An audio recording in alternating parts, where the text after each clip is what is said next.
মায়েরা ইনার ঘরে এসে ইনাকে থম মেরে বসে থাকতে দেখে এগিয়ে যায়। ইনার সামনে অনেকগুলো চকলেট দেখে মায়েরা ভ্রু কুঁচকে তাকায়। আপু, এগুলো তোমাকে কে দিয়েছে? ইনার হাতের চিরকুট মায়েরার দিকে এগিয়ে দিলে মায়েরা দেখে বলে, হায় হায় আপু, এটা তো তোমার প্রেমিক পুরুষ মনে হচ্ছে। ইনা বিরক্ত হয়ে বলে, কচু। মায়েরা অবাক হয়ে বলে, কি বলছো? আচ্ছা, তোমার প্রেমিকের নাম কি? এই লোক আমার প্রেমিক না। কিন্তু এখানে বলছে ফিরে এসেছে, মানে আগে ছিল। তোমাদের ব্রেকআপ হয়ে গিয়েছিল, তাই না? আরে না রে বোন, এই লোক চরম বেয়াদব। মায়েরা মুখে হাত দিয়ে বলল, বখাটে ছেলে তোমাকে ডিস্টার্ব করছে? দাঁড়াও, আমি তোমার ভাইয়াকে বিচার দিচ্ছি। ইনা মায়ের দিকে তাকিয়ে বলল, তুমি যাবে ভাইয়ার কাছে? মায়েরা আমতা আমতা করে বলল, তোমার ভাইয়া এখন আমাকে থাপ্পড় মারে না, কিন্তু অদ্ভুত আচরণ করে, বুঝলে? থাক, যাব না। ইনায়া হেসে বলে, বিচার দিয়ে লাভ নেই, এই বখাটে উন্নত মানের। কি বলো, সত্যি? হুম, ভাইয়ার ফ্রেন্ড। মায়েরা বিছানার উপর পা তুলে বসে ভাবক ভঙ্গিতে বলে, এইবার বুঝলাম, আসলে তোমার ভাইয়া বখাটেদের সাথে ঘুরে ঘুরে এমন খবিশ হয়েছে। দাঁড়াও, আমি বাবাকে বিচার দিচ্ছি। ইনা একটা চকলেট ছিঁড়ে খেতে খেতে বলল, পাগলি মেয়ে, সে আমার উঠবি। মায়েরা অবাক হয়ে বলল, আমার মনে হচ্ছে তুমি সেই বখাটে ছেলে উঠবিকে ভিতরে ভিতরে পছন্দ করো, উপরে উপরে ভাব নিচ্ছ। মায়েরার কথায় ইনা থতমত খেয়ে তাকায়। কি দড়িবাজ মেয়ে মায়েরা। মায়েরা হেসে বলে, তোমরা আমাকে বাচ্চা ভাবলেও আমি কিন্তু অনেক বুঝি, বুঝলে? আসলে এই লোকটা বখাটে, নাকি শুধু তোমার পার্সোনাল খাতায় সে বখাটে? ইনায় অবাক হয়ে তাকায় মায়ের দিকে। চকলেটে একটা কামড় বসিয়ে বলে, তুমি যা ভাবছো তাই, কিন্তু ওই লোকটা ভাইয়ার মতো। গম্ভীর ভাইয়াকে মানা যায়, কিন্তু বরকে না। মায়েরা হেসে বলল, ওদের মন ভালো হয়। ইনায়া ভ্রু কুঁচকে বলল, তুমি কিভাবে জানলে? তোমার ভাইয়ার মন ভালো না? ভাইয়া তো খারাপ না, শুধু তোমার সাথেই কেন এমন করে বুঝি না।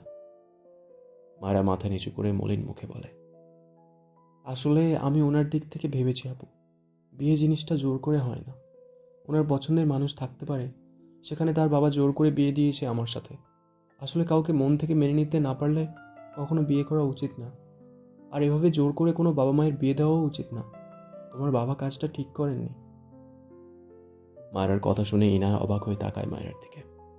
মায়েরা দীর্ঘশ্বাস ফেলে আবারও বলে, আমায় তো জোর করে তার ঘাড়ে চাপিয়ে দেওয়া হয়েছে। বলতে গেলে তার সেই রাগ থেকে ধূপধাপ দু একটা থাপ্পড় খাওয়াই যায় আপু। ইনার চোখ ভিজে গিয়েছে মায়ের কথা শুনে। মৃদু স্বরে বলে, তুমি নিজ ইচ্ছায় বিয়ে করেছিলে ভাইয়াকে? মায়েরা হাঁটুতে মাথা ঠেকিয়ে বলে, হুম আপু, আসলে আমার বাড়িতে জায়গা নেই আমার জন্য। কিন্তু তোমার ভাইয়ার চুল বড় তো, তাই আমার কাজিনরা বলেছিল আমার বর বুড়ো। কিন্তু এখানে এসে দেখলাম বুড়ো নয়। আমি ভেবেছিলাম 50-60 বছরের কারোর সাথে আমার বিয়ে হয়েছে। সে জায়গায় ভিলেন সুন্দর বর পেয়ে অবাক হয়েছে, সাথে ভালোও লেগেছে। ইনা নিজের গালে হাত দিয়ে মন খারাপ করে বলে, আসলে ভাইয়ার রাগ বেশি। তুমি কিছু মনে করো না মাইরা, ভাইয়া এমনিতে খুবই ভালো, শুধু তোমার ক্ষেত্রেই কেমন যেন, বুঝতে পারছি না। মায়েরা মন খারাপ করে বলে, আমি তো বললামই আপু, ওনার জায়গা থেকে উনি অনেকটা ঠিকই আছে। বাবার তুমি আমায় কত ভালোবাসো, এই বাসায় এসে তোমাদের ভালোবাসা পেয়ে আমি অনেক ভালো আছি, বুঝলে? ইনাহা চুপ করে রইল। মায়েরা নিজেকে স্বাভাবিক করে মৃদু হেসে বলে, আপু, চকলেটগুলো কি খেতে পারি? ইনায়া রেগে বলে, তুমি পারমিশন কেন নাও মায়েরা? বড় বোন বলো অথচ পরদের মতো আচরণ করো। মায়েরা ফটাফট চকলেটের প্যাকেট ছিঁড়ে হেসে বলে, এত বেশি ভাবলে তোমার ভাগে একটাও পৌঁছাবে না। ইনায়া হেসে বলে, না থাকলে তোমার কান টানবো, তুমি বড় বোনের কানমোলা খাবে। মায়েরা হাসতে লাগলো। ইনায়াও হাসলো মায়েরার দিকে তাকিয়ে।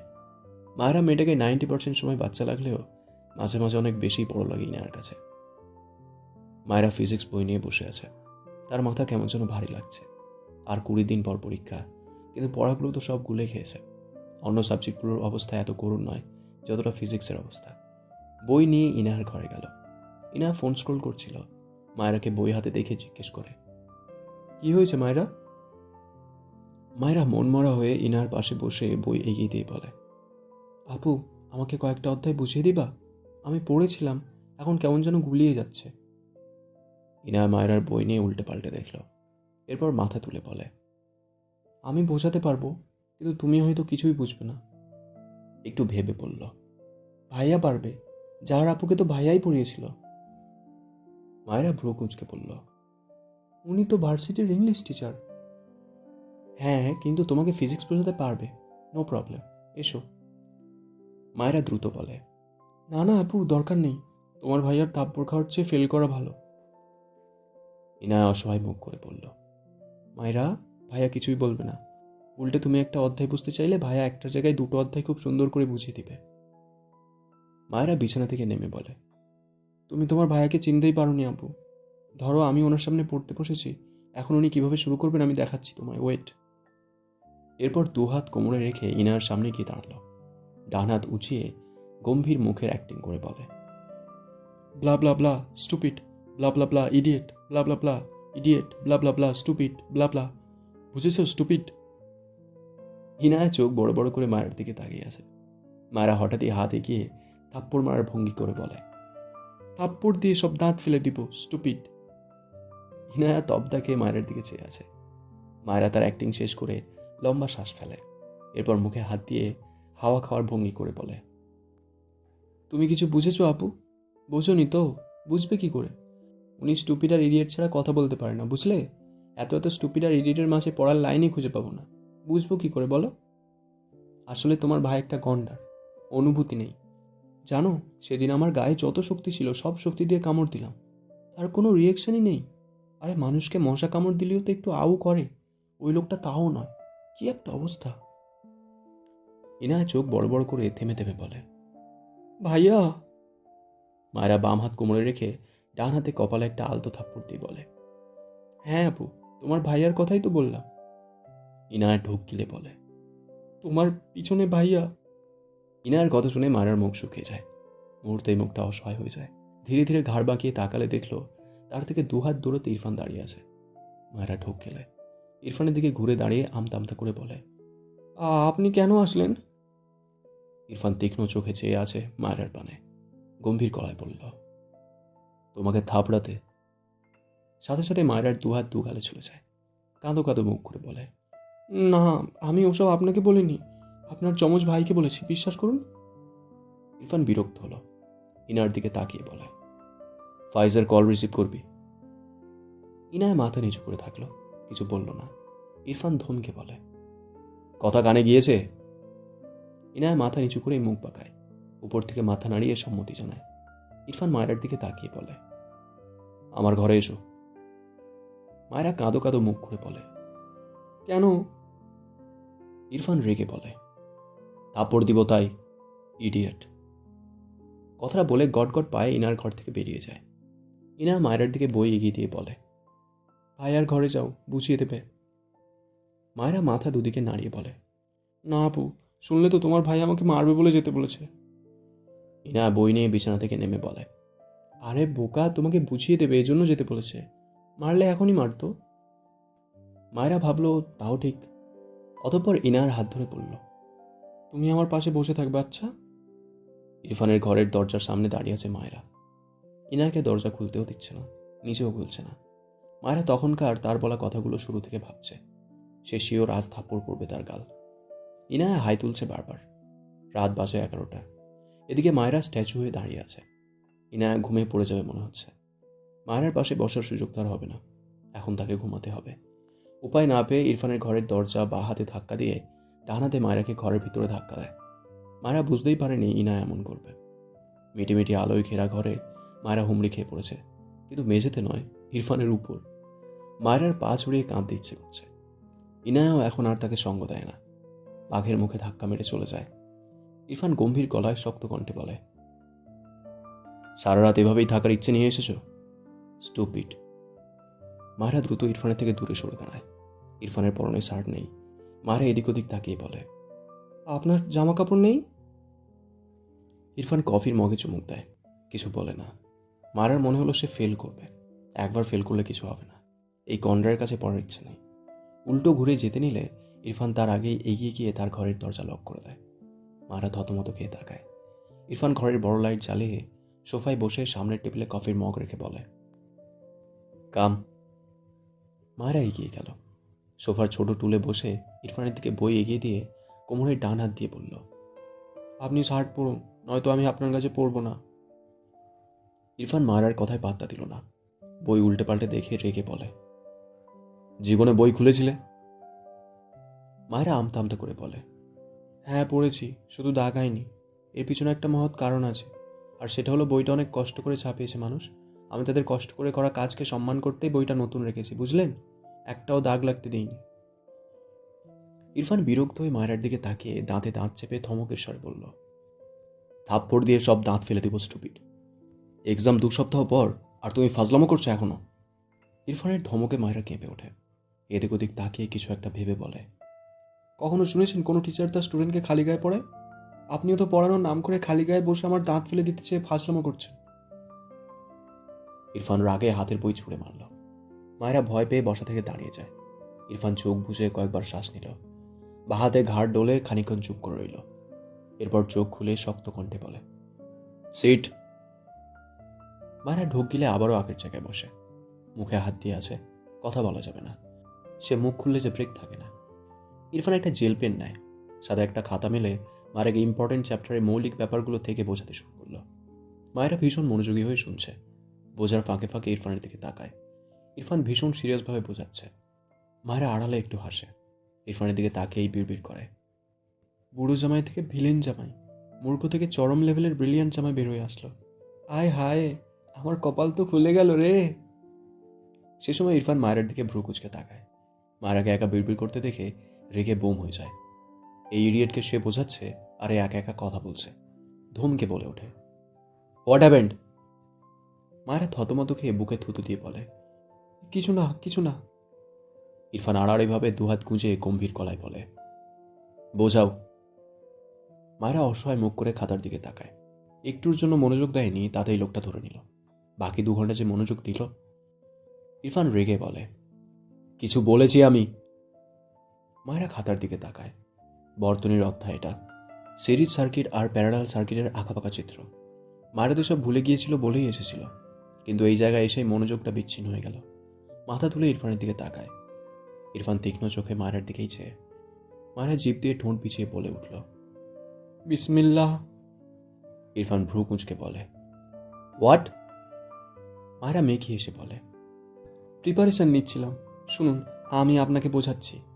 প্যারালাল মানে হলো গম্ভীর, রাগী, বদমেজাজি, লালিত চোখ জোড়ার এক টিচার তার স্টুডেন্টকে প্রতিনিয়ত বলতে থাকবে, স্টুপিড, ইডিয়েট, থাপ্পড় দিয়ে দাঁত ফেলে দিব। এভাবেই সেই লাল টিচার স্টুডেন্টকে প্যারা দিতে থাকবে। এটাই হলো প্যারালাল। কথাটা বলে ইরফানের দিকে তাকালে দেখলো সত্যি সত্যি ইরফানের চোখ লাল হয়ে গিয়েছে। মায়েরা ঢোক গিলল।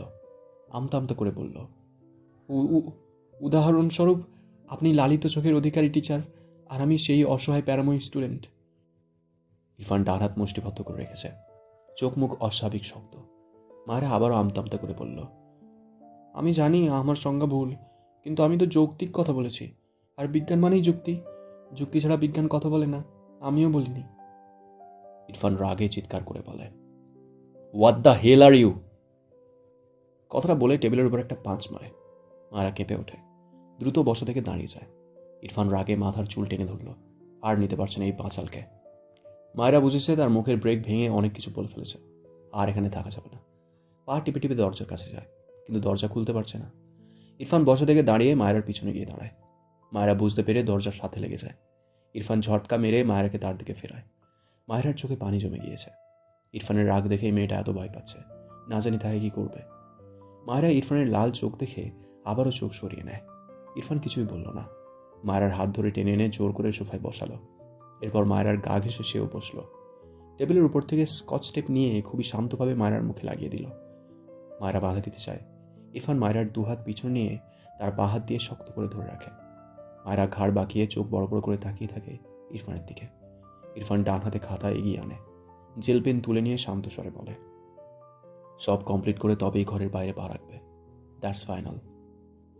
মায়েরা অবাক চোখে চেয়ে থাকে। ইরফানের বাঁ পাশে বসায় মাথা তুললে ইরফানের মুখের বাঁ পাশটাই তার চোখে পড়ে। ইরফান ঘাড় বাঁকিয়ে মায়ের দিকে তাকিয়ে রেগে বলে, আমার মুখে বোঝাচ্ছি, স্টুপিড? মায়েরা চোখ সরিয়ে নেয়। তার চোখে জমানো অশ্রু গাল বেয়ে গড়িয়ে পড়ে। ইরফান দীর্ঘশ্বাস ফেলে মায়েরার মুখ থেকে স্কচ টেপ খুলে দেয়, তবে হাত ছাড়ে না। মায়েরাও আর কথা বলে না, দৃষ্টি খাতার পানে রাখে। ইরফান চুপচাপ বোঝানো শুরু করে। ভার্সিটি ক্লাস শেষে ফারা ক্লাসরুম থেকে বাইরে বেরিয়ে আসে। কিছু দূর হাঁটলে ইরফানের সঙ্গে দেখা হলে ইরফানকে সালাম দেয়। ইরফান উল্টো ঘুরে ফারাকে দেখে সালামের উত্তর নেয়, অতঃপর বলে, ফাইজ কোথায়?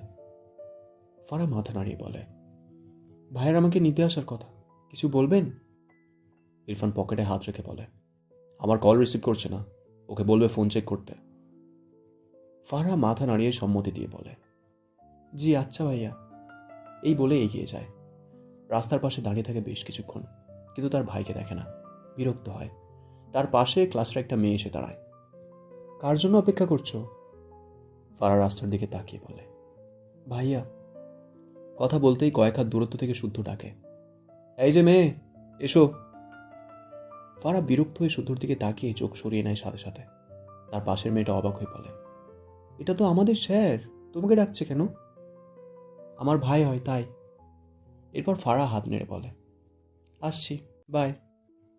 ততক্ষণে শুদ্ধ ফারাদের অনেকটা কাছে এসে দাঁড়িয়েছে। ফারা এর পাশের মেয়েটা শুদ্ধকে সালাম দিয়ে পাশ কাটিয়ে চলে যায়। শুদ্ধ ভ্রু কুঁচকে বলে, লেট করছো কেন? ফারা মাথা নিচু করেই বলল, কেন ডাকছেন? শুদ্ধ ফারার দিকে আরেকটু এগিয়ে এসে বলে, চোখের দিকে তাকিয়ে কথা বলতে হয়, এটা ভদ্রতা। ফারা মাথা নিচু করেই বলে, মানুষকে অকারণে ব্লেম না দেওয়াটাও ভদ্রতা। শুধু ঠোঁট বাঁকিয়ে একটু হাসলো। গতকাল ইরফানের উপর বিরক্ত হয়ে মেয়েকে একটু তেড়া কথা বলেছে, অমনি আর তাকাচ্ছে না। গলা ঝেড়ে গম্ভীর গলায় বলল, শোনো, আমি তোমার টিচার, তাই আমার ভুল না ধরে নিজের ভুল শুধরাও। এবার ফারা মাথা তুলে রেগে তাকায় শুদ্ধর দিকে। শুদ্ধ ফারার দিকেই চেয়ে আছে। ফারা রেগে বলে, সেটা ভার্সিটির গণ্ডিতে, এখানে নয়। আপনি জানতো আমায় বিরক্ত করছেন কেন? শুদ্ধ রাগান্বিত স্বরে বলে, থাপ্পড় খাবে মেয়ে, উঁচু গলা আমার পছন্দ নয়। ফারা মাথা নিচু করে নেয়। শুদ্ধ মৃদু স্বরে বলে, গাড়িতে গিয়ে বসো। ভাইয়া আসবে। আসবে না, নিষেধ করে দিয়েছি, তুমি আমার সাথে যাবে। ফারা ভীষণ রেগে যায়। আবারও মাথা তুলে দাঁতে দাঁত চেপে বলে, আমি আপনার সাথে যাব না। শুদ্ধ প্যান্টের পকেটে হাত গুঁজে আরো খানিকটা এগিয়ে আসে ফারার দিকে। ভাবলেশহীনভাবে বলে, তোমাকে আমার সাথেই যেতে হবে। ফারা আবারও রেগে বলে, আমি জীবনেও আপনার সাথে যাব না। শুদ্ধর মেজাজ বিগড়ে যায়। ফারার হাত ধরে শক্ত করে। ফারা অবাক হয়ে বলে, আরে আমার হাত ছাড়ুন। শুদ্ধ শুনল না। পায়ের গতি বাড়িয়ে গাড়ির দিকে এগিয়ে যায়। ড্রাইভিং সিটের পাশের দরজা খুলে বলে, উঠে বসো। ফারা শক্ত হয়ে দাঁড়িয়ে থাকে। শুদ্ধ রেগে শক্ত কণ্ঠে বলে, ফারা, আমার ধৈর্যের পরীক্ষা নিও না, থাপ্পড় খেতে না চাইলে চুপচাপ বসো। ফারার চোখ টলমল করে ওঠে। শব্দ করে গাড়িতে উঠে বসে। শুদ্ধ দীর্ঘশ্বাস ফেলে ড্রাইভিং সিটে গিয়ে বসে। আর চোখে একবার ফারার দিকে তাকায়। এরপর গাড়ি স্টার্ট দেয়। কিছু দূর গিয়ে হঠাৎই শুদ্ধ আবেগী স্বরে বলে ওঠে, মেয়ে, যার ভেতর পড়ে সেই বোঝে, যে পোড়ায় সে বোকা সাজে। ফারা চোখ বুঝে আছে। শুদ্ধ গাড়ির স্পিড বাড়ায়। ঠোঁটের কোণে মৃদু হাসির রেখা। লং ড্রাইভে যেতে চাইছো? শুদ্ধর কথা শুনে ফারা চোখ মেলে তাকায়। শুদ্ধ স্টিয়ারিংয়ে ডান হাত রেখে ফারার দিকে তাকিয়ে বলে, আমার বউয়ের হকে আবারও ভাগ বসাতে চাইছ? কি সাহস, কি সাহস! ফারার ইচ্ছে করলো এই লোকের সবগুলো চুল ছিঁড়ে ফেলতে। শুদ্ধ গাড়ি থামালো। ফারা বাম দিকে তাকিয়ে দেখলো তাদের বাড়ি পৌঁছে গিয়েছে। শুদ্ধর দিকে তাকালোই না আর। দ্রুত গাড়ি থেকে নেমে দাঁড়ালো। শুদ্ধ কিছু বলল না। ফারা তার বাড়ির দিকে এগিয়ে যায়। শুদ্ধ সিটে মাথা এলিয়ে চোখ বুজে শব্দ করে গেয়ে ওঠে, পাখি আমার নিঠুর বড়, মনও বোঝে না, আমার ভাঙা খাঁচা পড়ে আছে, সে তো আসে না, পোড়া মনে ভালোবাসা বাসা বাঁধে না। ফারার চোখ থেকে পানি গড়িয়ে পড়ে। বা হাতে সে পানি মুছে নেয়। পায়ের গতি বাড়ায়। একসময় দৌড়ে চলে যায় বাসার ভিতর। পিছন থেকে মৃদু সুরে কণ্ঠ ভেসে আসে, পোড়া মনে ভালোবাসা বাসা বাঁধে না।